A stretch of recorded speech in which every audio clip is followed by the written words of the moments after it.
Pentecostalismo, o maior movimento religioso do século XX, analisado de forma simples e clara através do livro Revestidos de Poder. Ao tratar de sua teologia, sua liturgia, o dom de profecia, o batismo no Espírito Santo, entre outros assuntos, este livro se torna uma leitura obrigatória para quem quiser entender o movimento pentecostal. Adquira agora mesmo pelo nosso site cpad.com.br ou pelo 0800 021 7373. Revestidos de Poder, um produto com a qualidade CPAD.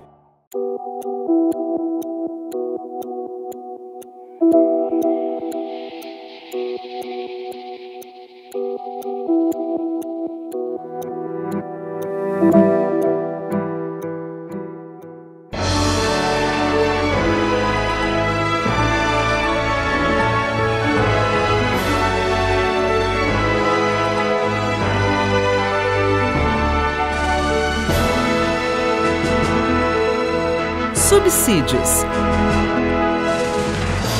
Lições Bíblicas. Jovens. Lição 12. A prioridade missionária dos pentecostais. A paz do Senhor, querido professor, a paz do Senhor, querida professora. É um prazer, mais uma vez, me dirigir a você para juntos tratarmos de mais uma lição desse nosso trimestre que fala sobre questões relacionadas ao pentecostalismo. Hoje nós vamos tratar a lição de número 12, que é a prioridade missionária dos pentecostais. Mas eu gostaria de indicar para você o meu livro, O Vento Sopra Onde Quer, onde eu abordo todas essas lições que nós estamos tratando, abordo com um pouco mais de texto, devido ao fato de que a nossa revista ela tem uma limitação de páginas.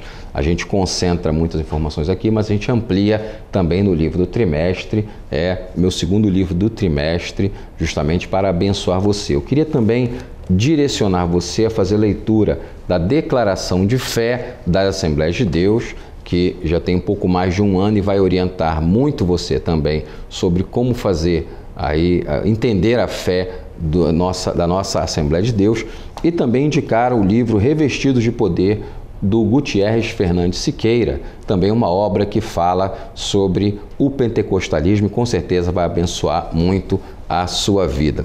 Na lição de hoje nós vamos tratar sobre a prioridade missionária dos pentecostais.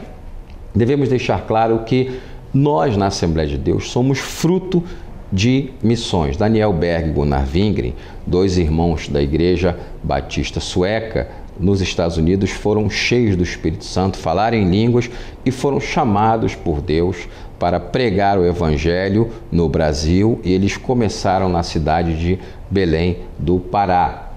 E assim nasceu as Assembleias de Deus como sendo uma igreja, hoje a maior denominação pentecostal do Brasil, talvez aí também da América Latina, e nós deixamos claro isso porque a nossa igreja pentecostal é fruto do trabalho de missões. E o que move um pentecostal efetivamente a envolver-se com missões, a fazer de missões a sua prioridade também? Em primeiro aspecto, devemos deixar claro que Deus amou o mundo. João 3,16 diz que Deus amou o mundo de tal maneira que deu o seu Filho unigênito para que todo aquele que nele crê não pereça, mas tenha a vida eterna. Observe que Deus amou e Deus deu o seu Filho. E nós acreditamos em Deus e recebemos a salvação. Então, dessa forma, nós entendemos que não há um versículo na Bíblia que diga que Deus amou somente os escolhidos. Não há um versículo na Bíblia Sagrada que diga que Deus amou somente aqueles que Ele estritamente entendeu que seriam predestinados. Nós acreditamos sim que a presciência de Deus, naturalmente, vai dizer quem vai rejeitar a mensagem do Evangelho e quem vai efetivamente aceitar a mensagem do Evangelho. Mas o amor do Senhor nosso Deus e o sacrifício de Jesus, ele foi estendido para todo o mundo. Tanto que, quando Jesus vai ao Jordão ser batizado por João Batista, o que aquele profeta batizador, ele olha para Jesus e diz na frente de todas as pessoas ali que estão vendo Jesus se aproximando: eis o Cordeiro de Deus que tira o pecado do mundo. João Batista não diz: eis o Cordeiro de Deus que tira o pecado somente daqueles escolhidos. Eis o Cordeiro de Deus que tira o pecado somente daqueles a quem Deus, entre aspas, predestinou.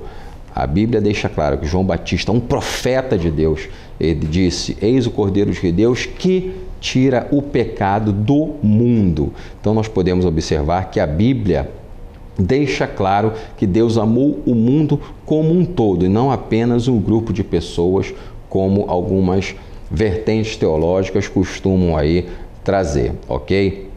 Nós deixamos também claro que nós entendemos que a salvação deve ser pregada, a salvação deve ser anunciada e em nenhum momento nós, como pentecostais, vamos distorcer a Bíblia para apoiar uma teologia específica, para apoiar um pensamento teológico. A Bíblia está acima de toda a teologia. E se a Bíblia diz que Jesus é o Cordeiro de Deus que tira o pecado do mundo, se a Bíblia diz que Deus amou o mundo de tal maneira, nós cremos e levamos a sério essas declarações que nós entendemos serem inspiradas por Deus para fazer com que efetivamente vejamos pessoas sendo alcançadas pela palavra do Senhor, alcançadas também pelo Evangelho.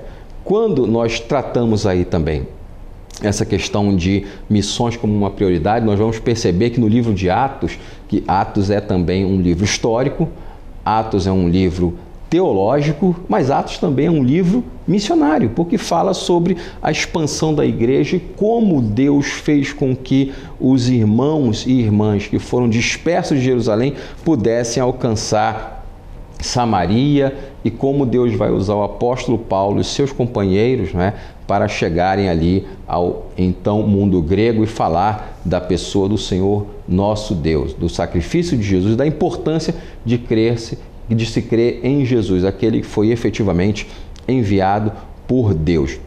Nós, como pentecostais, cremos que a salvação é um ato da graça de Deus. Naturalmente, nós cremos também que precisamos ter a fé na pessoa de Jesus, crer na pessoa de Jesus para que possamos ser salvos. Mas nós não poderíamos ser salvos se, por acaso, Deus não provesse a sua graça enviando a Jesus. É importante a gente ressaltar também que o ato da salvação, de fazer com que uma pessoa seja feita filha de Deus, é um ato do poder de Deus, não é? A própria Bíblia Sagrada deixa claro que a todos quanto o receberam, ou seja, aqueles que escolheram receber a Jesus como seu Salvador e Senhor, que tomaram a decisão de seguir a Jesus, a todos quanto receberam, deu-lhes o poder de serem feitos filhos de Deus, a saber, aos que creem no seu nome. Observe que ser feito filho de Deus é um poder que está além da capacidade humana, mas é um poder que Deus dá àqueles que decidem, que escolheram ao Senhor Jesus como seu Salvador e Senhor, se arrependeram de seus pecados e desejam ser efetivamente salvos. Isso nós devemos deixar também, claro, levar em consideração, ok?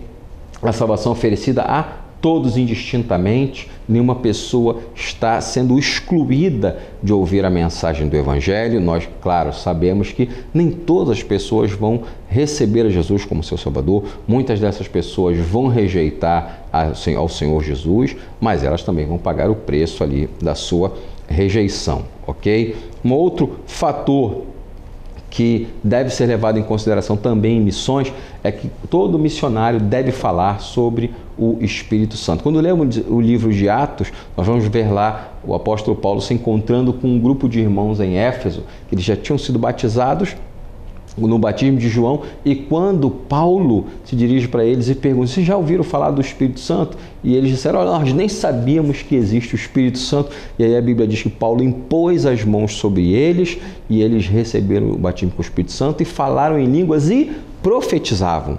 Observe que é muito bom a gente perceber que o trabalho missionário também fala sobre o Pentecostes, o batismo com o Espírito Santo, o falar em línguas e o ato de profetizar. Reitero aqui que, à luz de 1 Coríntios 14, o ato de profetizar não significa pregar a palavra de Deus como um fruto de um estudo estritamente acadêmico, onde o pregador ele estuda a palavra de Deus, onde ele interpreta um texto e onde ele faz um esboço e se vale das técnicas de homilética para poder apresentar a palavra de Deus. Isso é pregação, querigma, e pregador é o querix. Agora, quando nós falamos de profecia, estamos nos referindo a uma palavra vinda direta de Deus a uma pessoa, para uma outra pessoa ou para a igreja do Senhor Jesus Cristo. Então, profecia e pregação da palavra de Deus são distantes entre si. Naturalmente, nós cremos que uma profecia pode ser trazida durante uma pregação, mas mesmo na língua grega, nós percebemos que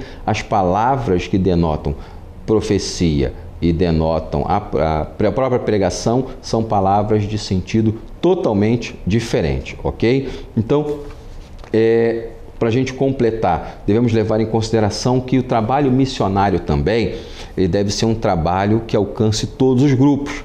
Quando Jesus deixou claro para os seus discípulos, ser-me-eis testemunha em Jerusalém e toda a Judéia e Samaria até os confins da terra, Jesus não disse, ser-me-eis testemunhas primeiro em Jerusalém, depois em toda a Judéia e Samaria, e se sobrar tempo, dinheiro e mão de obra, vocês mandam pessoas para os confins da terra. Não foi isso que Jesus disse. Quando o texto diz, sereis testemunhas em Jerusalém e Judéia e Samaria e até os confins da terra, essa conjunção "e" da língua portuguesa traz a ideia, quando os elementos são mencionados seguidamente, traz a ideia de uma ação que deve acontecer ao mesmo tempo. Então nós não podemos imaginar que enviar pessoas para outras culturas é algo que deve ser feito somente se nós ganharmos todas as pessoas para Jesus aqui. Pelo contrário, nós somos desafiados a investir em missões aqui e agora, mas ampliando o leque de evangelismo, alcançando mesmo outras culturas. E lembre-se, o Espírito Santo quer que todos tenhamos um envolvimento muito grande com a obra de missões. Nós, na Assembleia de Deus, somos frutos de um trabalho missionário. Naturalmente, outras igrejas também o são, mas nós devemos deixar claro que Deus, ele tem amor por missões e ele teve um único filho, esse filho foi missionário. E graças ao sacrifício de Jesus, eu e você estamos aqui para contar a história para outras pessoas. Que Deus abençoe o seu ministério neste domingo, abençoe sua vida, sua família, os seus estudos e os seus alunos, aqueles a quem você foi vocacionado. Deus te abençoe.